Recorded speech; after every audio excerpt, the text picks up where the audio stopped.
안녕하십니까, 알림이 황희두입니다. 영상 시작에 앞서 구독, 좋아요, 알림 설정 미리 부탁드리겠습니다. 영상을 보시다가 일베나 뉴라이트와 비슷한 주장을 해서 이상함을 느낀 채널 혹은 커뮤니티, SNS 등등 언제든지 일베 의심되는 채널들 뉴스타즈 홈페이지에 많이 남겨주시길 바랍니다. 오늘 하루종일 윤석열 검찰청장이 이슈입니다. 보시다시피 누가 국감에 나왔는지 모를 정도로 저렇게 거만한 자세를 취하고 있는데요.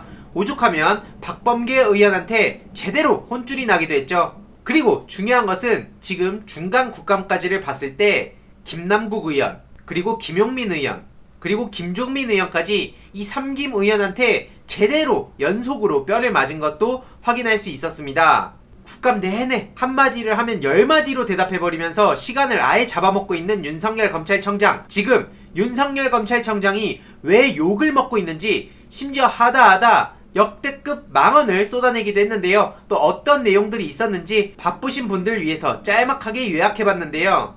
법무부 장관의 부하 아니다.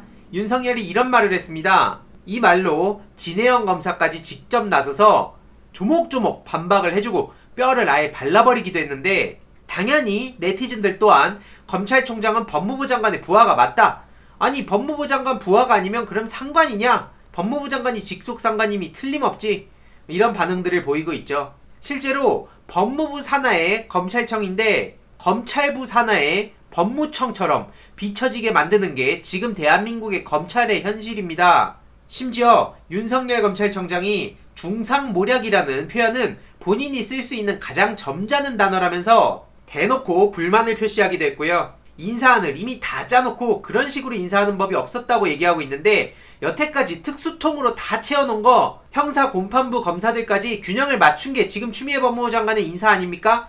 본인 특수통 라인으로 다 채워넣고 그런 비판을 받을 때 한마디라도 한 적 있습니까? 심지어 중범죄를 저질러 중형 선고가 예상되는 사람들의 얘기를 듣고 검찰총장이 지휘권을 박탈하는 건 정말 비상식적이라고도 얘기했는데요. 강기정 전 수석할 때 어떻게 했는지 우리는 다 똑똑히 기억하고 있습니다. 그때는 국민의힘도 나서가지고 권력형 범죄라고, 권력형 게이트라고 멋대로 규정해놓고, 이제 와서 본인들이 수세에 몰리니까 갑자기 무슨 중범죄를 저질렀다고요? 그런 사람 얘기를 못 믿겠다고요? 참 기가 찹니다. 그러면서 추미애 장관의 지휘권 발동이 위법이라고도 얘기하고 있는데요. 어떤 압력이 있더라도 물러날 뜻이 없다고도 밝혔습니다. 예, 어련하시겠습니까? 심지어 윤석열 부인 김건희 씨 관련해서는 근거 없는 의혹 제기는 부당하다면서 이야기를 일축하기도 했는데, 여태까지 조국 전 법무부 장관한테 본인들이 했던 짓을 생각해보세요. 아니, 그게 무슨 10년, 20년 전 일도 아니고 불과 1년 전부터 시작된, 심지어 아직까지 진행형입니다.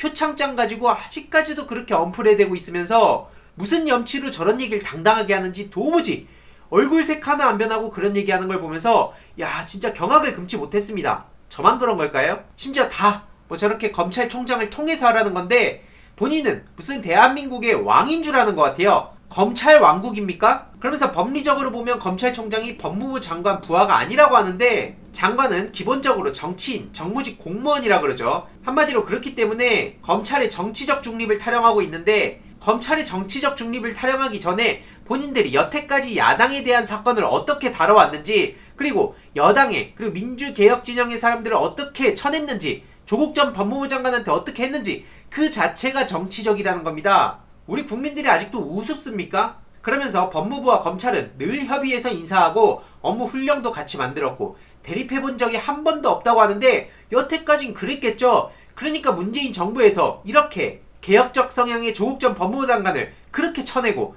이번엔 추미애 법무부 장관 쳐내려다가 조국 전 법무부 장관이 몇 가지 큰 그림을 그려놨던 거, 그리고 깨어있는 시민의 조직된 힘, 작년 촛불 집회 등등 겨우겨우 막고 막아서 여기까지 온 거 아닙니까? 지금 하는 것만 보더라도 여태까지 왜 이렇게 검찰이 무소불위의 권력을 가지게 됐는지, 사실상 몇십 년 전에는 안기부라든지 중앙정보부라든지 이런 데 있을 때 검찰이 찍소리나 냈습니까? 앞서 말씀드렸듯이 정당하게 일하는데 근거 없이 아내에 대해서 의혹 제기하면 누가 공직하겠냐? 이건 부당하다고 생각한다고 주장했는데, 양심이 있으면 조국 전 장관한테 석고대죄를 하셔야죠. 정경심 교수님한테, 그리고 조국 전 장관 따님한테, 아드님한테 여태까지 했던 짓들 싸그리 다 관계자들 모아가지고 일단 석고대죄부터 해야죠. 그 수사에 대해서 책임을 지는 건 둘째치고 일말의 양심이라도 있다면 사과를 해야 정상입니다. 그런데 아직까지도 뻔뻔하게 저도 인간이니까 조국 수사해야 하는지 번민했다, 이따위 소리나 하고 있습니다. 오죽하면 네티즌들이 팩트체크를 해줍니다. 제8조 법무부 장관의 지휘 감독을 보면 법무부 장관은 검찰 사무의 최고 감독자로서 일반적으로 검사를 지휘 감독하고 구체적 사건에 대해선 검찰청장만을 지휘 감독한다. 근데 이걸 대놓고 어긴다는 거 아닙니까? 오죽하면 이렇게 정부 조직도까지 있습니다.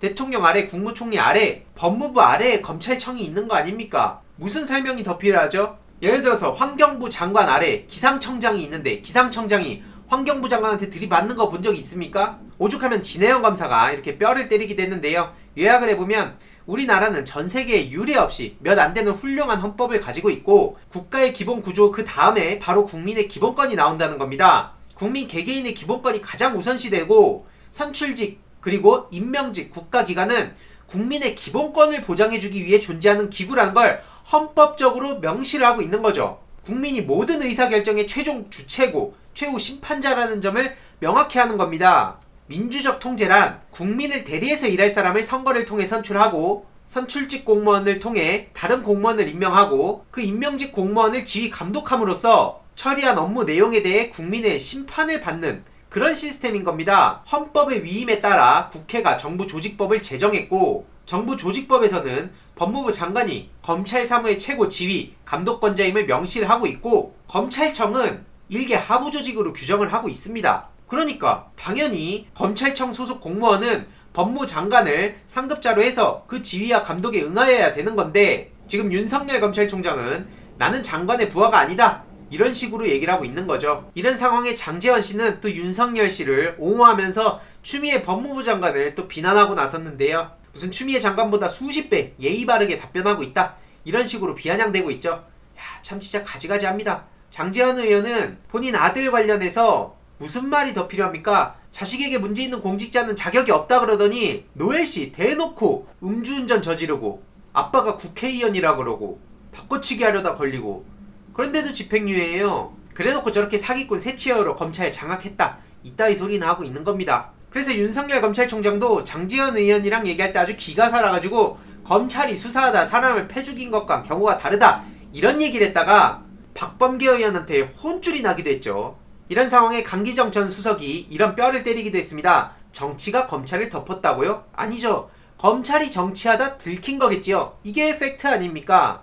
라임 사건을 권력형 게이트로 만들어보려다 실패한 거고 이건 즉 검찰 게이트라는 그런 의미인 거죠. 일단 오후 국감은 여기서 마무리가 됐는데 저녁에 또 어떤 이야기가 오갈지는 조금 더 자세히 정리해서 다음 영상을 통해 공유를 드리도록 하겠습니다. 이번 내용도 유익했다면 구독, 좋아요, 알림 설정 그리고 멤버십 가입 정말 큰 힘이 된다는 점 다시 한번 말씀드리고 싶고요. 이 내용도 주위에 널리 공유 부탁드리겠습니다.